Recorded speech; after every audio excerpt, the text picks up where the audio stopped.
saw that. I know for one thing, if I had a child and I was walking down, whether I was gay, straight, bi, whatever, if I was, let's say, passing through there, I would have been like, what the fuck? I would have been like, what is this? I mean, this is fucked up.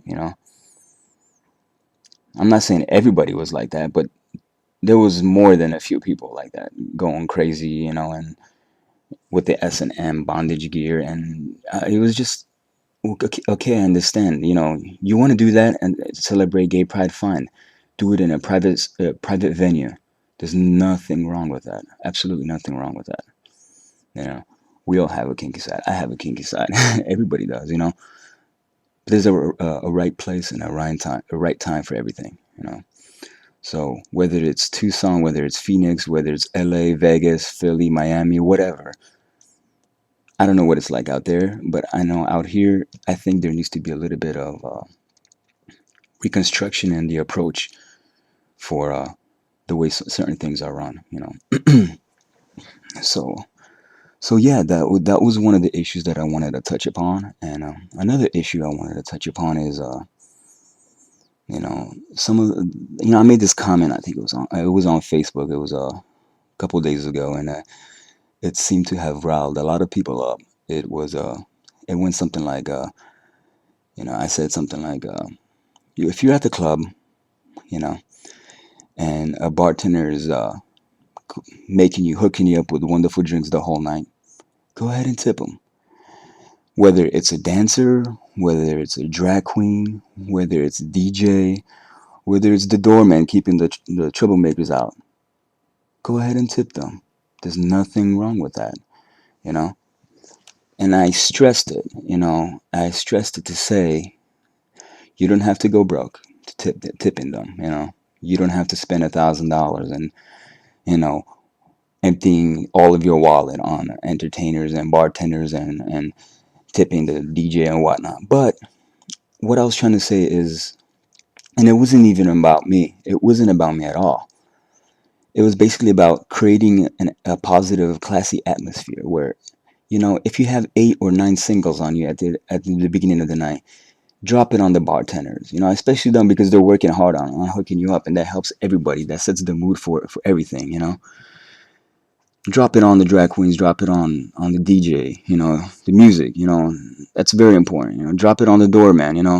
What I was trying to say, it wasn't about tipping me, which certain people out there are trying to use it to attack me. And I don't understand it. Some of this stuff that people are coming at me from is so it's unsubstantiated, because it's kind of like you're taking something that I made that was completely positive.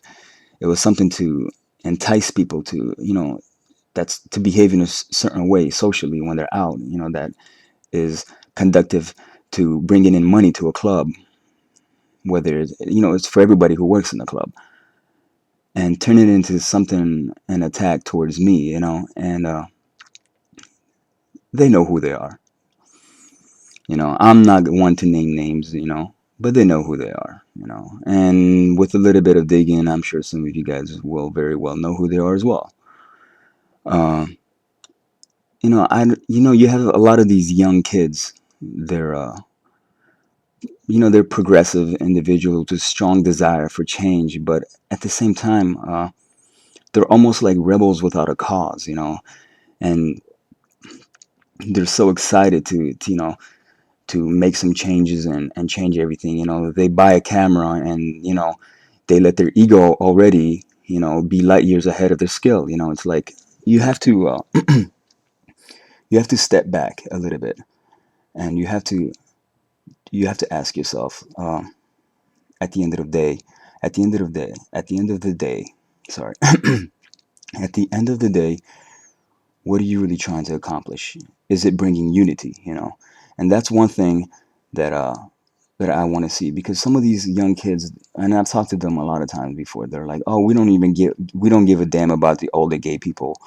We don't really care about them. It's all about the young people, because they don't, we're the ones responsible for the change and whatnot. It's that type of mentality, the division from within, that you know it's it's causing a lot of problems with unity in the gay community. In order to achieve success, you have to have unity, and you cannot have a big ego. Okay, look, there's nothing wrong with being confident. Confidence is great. Even a little bit of ego is okay. But when you let ego get in the way of your confidence, there's a problem there. You know what I mean? Especially when your skills are way behind. When you turn into a Donald Trump or whatever, Bill Gates, then you can have the ego that you want. But when you're just a little photographer or a little bit of a wannabe whatever model DJ, whatever it is, just scale back a little bit and be humble.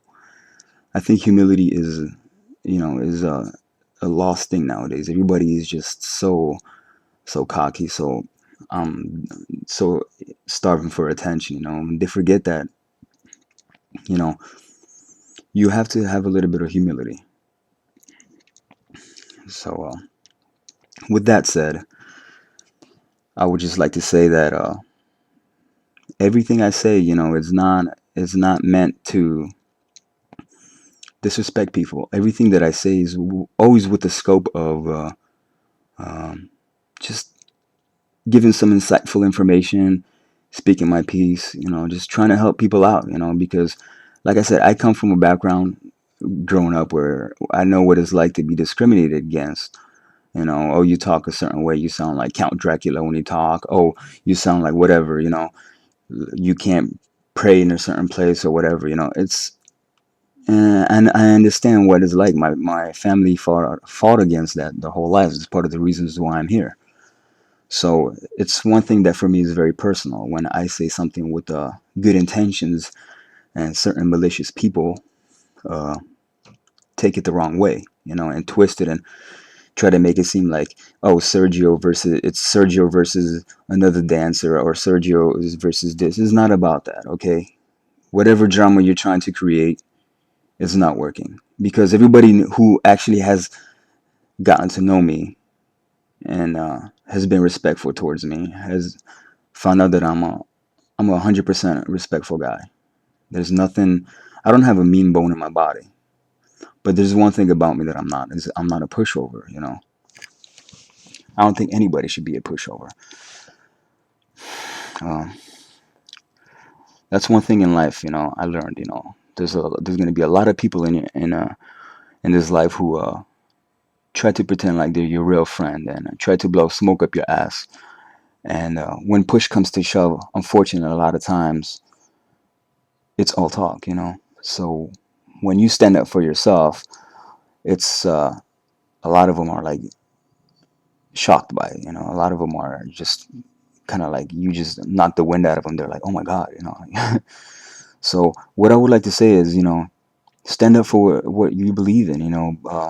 Don't let people walk all over you, whether that's in a relationship, whether that's in a business partnership, regardless of what it is. And don't let people walk all over you.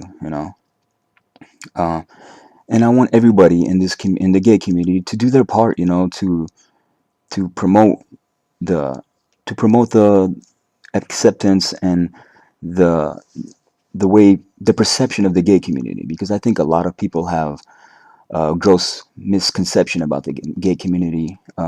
And I think with a little bit of work, whether you're a dancer, unfortunately, whether you're a dancer, there's one thing to be an entertainer. I love to entertain people. Um, I like to be a dancer. No, I do not want to make a career out of it. It's something that I'm doing, right now for some tax-free money, whatever you want to call it. Uh, no, I do not want to be doing this when I'm 50 years old. uh, but there's one thing to be an entertainer. There's one thing to be a dancer.